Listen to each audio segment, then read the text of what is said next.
the question that we kick off our second segment with. It comes from Kelly. We're rejoined by Reed Sanders and Chase Hawk from the Hawk Law Group. Gentlemen, Kelly's cousin was at a stoplight when a delivery truck hit him head on. He has been in a coma since the accident. The other driver actually walked away, wasn't hurt. His insurance, though, has been calling Kelly's aunt, but she's really just too upset to deal with it right now. Any advice for the family?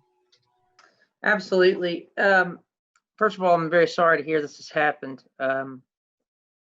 And advice for your aunt and for your family that's around your aunt: don't protect her from these people that are calling, and just let them know that you're going to seek advice from an attorney. And then you don't speak to them anymore until you talk to an attorney. Okay. With the injury like this, the damages are going to be high. The medical bills are going to be high. Whether or not he comes out of this is, still unknown. Whether he's going to completely recover is still unknown. And in a situation like this with the delivery truck, usually there's a lot of money in coverage. And so in order to keep access to that money, it's going to be very important that the case is handled in the correct way, and that no one says or does anything to compromise the claim that your cousin may have.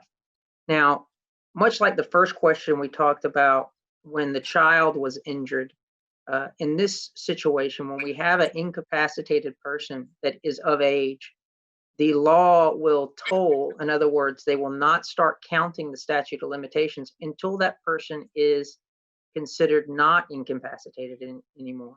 Hopefully the cousin comes out of the coma in a couple of months. Well, his statute of limitations will come when the doctors declare that person competent again. Okay. The other thing that needs to happen is that you can either through the probate court or the superior court have the cousin, if they're not coming out of the coma, have the cousin declared incapacitated, and have a guardian appointed, a representative for your cousin, and that person would be able to bring the lawsuit on behalf of the cousin if the cousin is not coming out coming out of the coma according to the doctors. And so this is a complicated and a process when you have someone that's incapacitated like this. And with a delivery truck, usually there's a lot of insurance, so there is money to really compensate the person adequately. And well, maybe not in this case, but that money needs to be protected and managed, and you're going to need help. One thing I'll add to that, Chase, I think it was a great answer. I agree with all of it.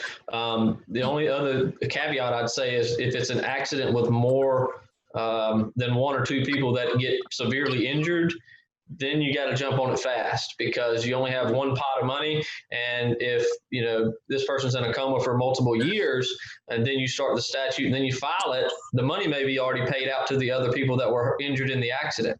It's kind of, a rush to the bank. So that's the first thing to look at. And if there are multiple people that are severely injured, you want to be first in line.